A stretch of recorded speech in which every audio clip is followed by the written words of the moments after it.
영어 동화 세상 리틀팍스. The Railway Children. Introduction.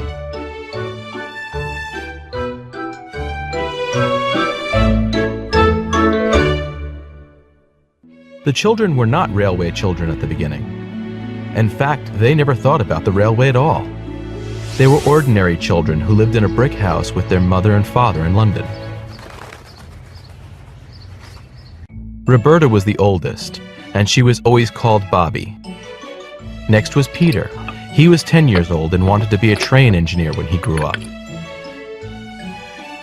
The youngest was Phyllis.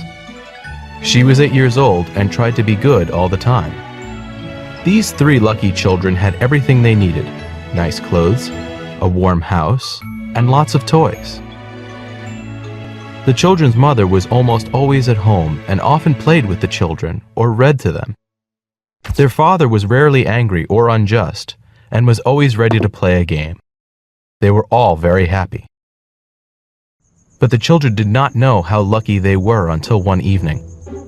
That was when a knock came at their front door. From this moment on, their lives were changed forever.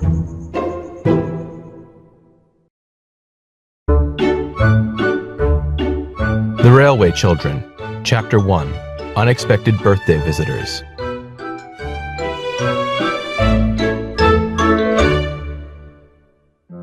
Peter had a birthday, his 10th. Father was at work, but his sisters Bobby and Phyllis and his mother all gave him presents in the morning. One of these presents was a model engine, and Peter was overjoyed. Peter's joy lasted for 3 days until the engine suddenly went bang. The engine was broken. Peter was very unhappy. His sisters said he had cried, but Peter insisted his eyes were red from a cold. When Father came home that evening, Peter told him the story of the broken engine. Father looked at the toy engine carefully. Said Father. The children waited impatiently. Is there any hope? Asked Peter. Yes, it can be fixed with some tools, but not tonight, said Father cheerfully. Let's wait till Saturday, and you can all help me fix it. Can girls help to fix engines? Peter asked doubtfully. Of course. Girls are just as clever as boys, and don't you forget it, Father said. How would you like to be an engine driver, Phyllis? No, my face would always be dirty, Said Phyllis. I would just love it. Said Bobby. Can I be an engine driver when I grow up, Father? Yes, we'll help you, Father replied. Suddenly there was a knock at the door. Who's that? Said Father. Mother came in and said that two gentlemen wanted to see Father. They're in the next room. She added. I hope they leave soon because it's nearly the children's bedtime. But the visitors stayed until late. Mother told the children a story about a princess with green eyes. It was difficult for the children to listen because voices came from the next room. Father's voice sounded louder than usual. He even sounded angry. Ruth, the maid, came in. He wants you to go in, ma'am. She said to Mother. I think he's had bad news. Be ready for the worst. So Mother went into the next room, and there was more talking. Later, Mother came back, and her face was pale. It's bedtime, She said. Ruth will put you to bed. But you promised we could stay up with Father, Said Phyllis. Father had to leave, on business. Said Mother. The children kissed her and went to bed. Bobby lingered. She hugged Mother and whispered, It wasn't bad news, was it, Mommy? Did someone die? Nobody died, no. said Mother, and she almost seemed to push Bobby away. When the children woke up the next morning, Mother was gone. I think something awful has happened, said Peter during breakfast. I asked Ruth, and she said we'll find out soon. You should have waited to ask Mother, Bobby said angrily.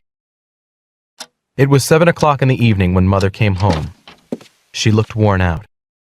After she rested and had a cup of tea, she said, My darlings, I want to tell you something. Those men did bring very bad news last night. Father won't be here for some time. I am very worried, and I want you to help me. You can help me by being good and not quarreling. The children wondered why Father had to leave. What could have happened?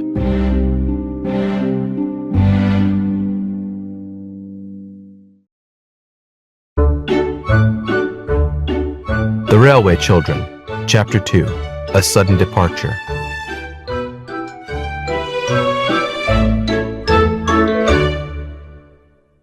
The children were gathered around Mother. They had found out Father had to leave suddenly on business. But why was Mother so upset? And when would Father be back? Please don't ask me any questions about this. Mother said.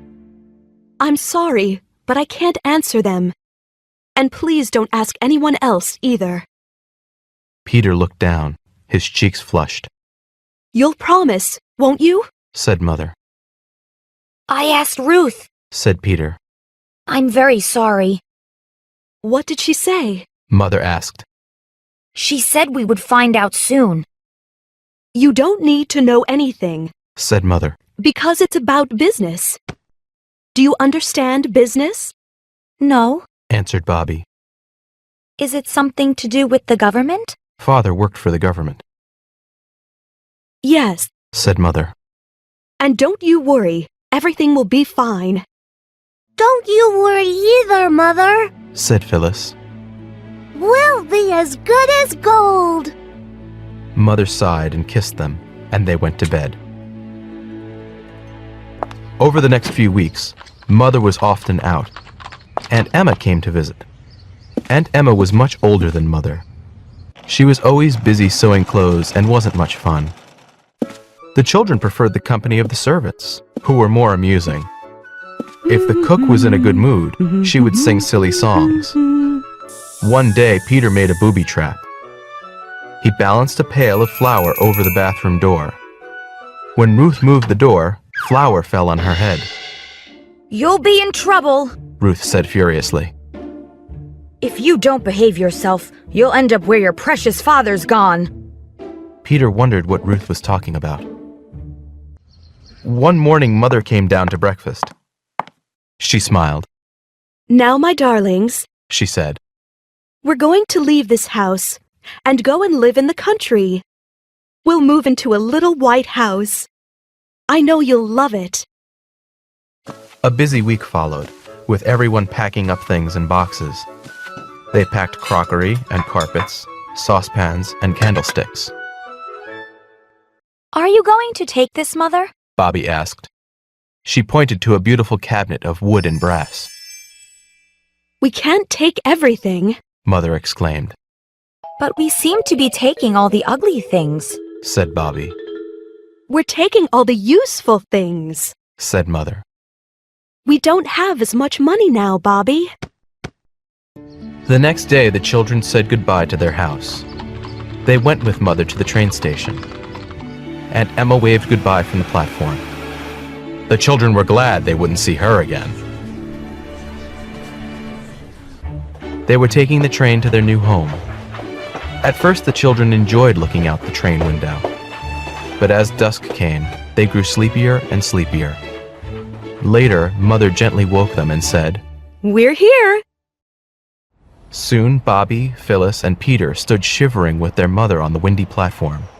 The train, puffing steam, left the station. The children watched it go. It was the first train they watched on the railway. They didn't know it yet, but the railway would soon become very special to them. Come on. Said Mother. We have to walk. There aren't any taxis here. A cart carried their luggage. The children and Mother walked behind the cart. The evening was dark and cold and the road was muddy.